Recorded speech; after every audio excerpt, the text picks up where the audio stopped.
Corrupt former Attorney General Eric Holder once again attacking America, questioning our standing in the world.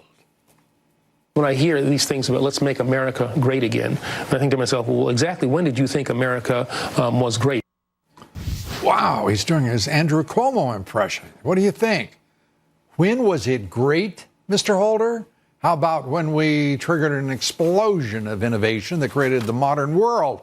A time in which we produced some of the greatest minds of all time in this nation, earning America 368 Nobel Prizes, the most of any country in everything: medicine, chemistry, physics, economics. How about when the Union destroyed the Confederacy to end slavery, to free the slaves? And what about when we saved Europe from itself in World War I and again in World War II, defeating the National Socialist Party of Germany, the Nazis, communism, Marxism along the way? Maybe Mr. Holder forgot about the time we became the first nation to put a man on the moon.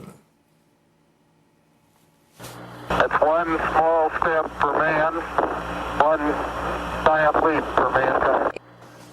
Or maybe Mr. Holder just forgot. Our founding fathers created one of the few nations in all the world that is for the people, and continues to successfully include and support people from all races, all ethnicities, all national backgrounds.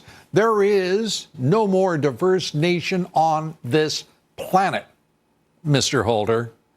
And we've been great since, well, let's see, the founding of the nation. And on a personal level, America has been pretty great to one Eric Holder, Mr. Holder, who attended Columbia Law School, who spent much of his career at the Department of Justice, where he rose to Attorney General under President Obama. And despite being the only sitting cabinet member in the history of this great nation to be held in contempt of Congress, he was still welcomed back to one of Washington's top law firms, Covington and Burling, where he had previously been a partner for 8 years. You know, I'd love to know why you don't think America is so great, Mr. Holder.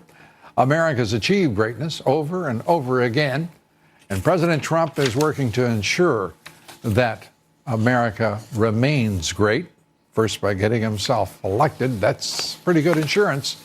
And Eric Holder might recognize he's been able to rise to the level he's at now because of America's past success.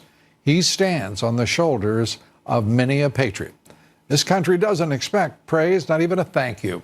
But it is fair to ask everyone, including Mr. Holder, to at least take some notice of their great good fortune to be a citizen of this country. Joining us now, Harmeet Dhillon, managing partner at the Dhillon Law Group, RNC committee woman for the great state of California. Great to have you with us. Thanks, Lou. Happy to be here always. I have to say, I'm just fascinated that Eric Holder would pose that Andrew Cuomo nonsense. When do you think America was great? I mean, that's facile. It is ignorant. It is stupendously absurd of a man who's served as particularly the chief law enforcement officer of the country.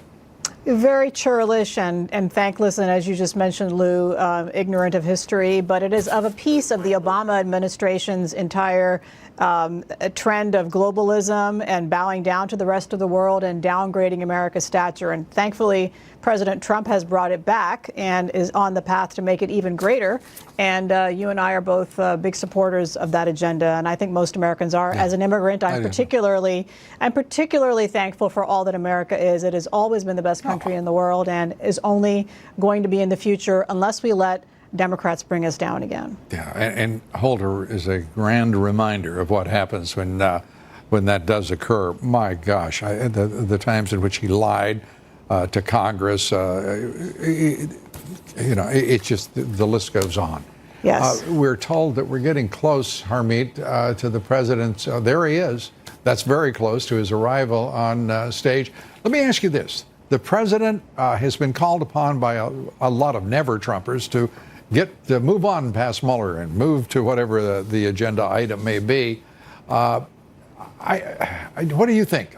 Do you think there should be some time for celebration some vindication celebration here on the part of the president? Well, The I base think certainly, obviously, is enjoying it.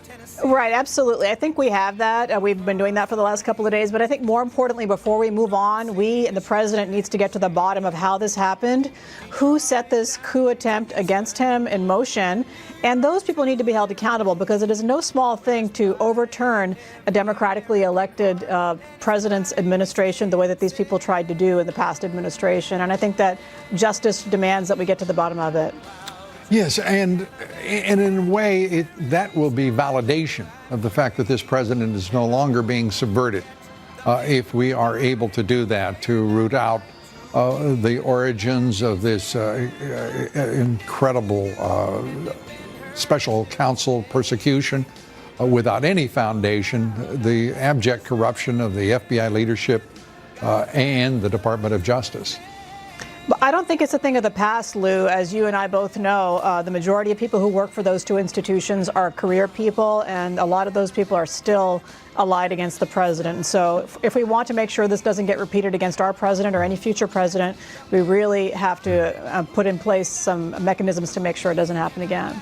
And it's clear after the comments, the ignorant comments of Nancy Pelosi, Schumer, Schiff, Warner, you can go down the list.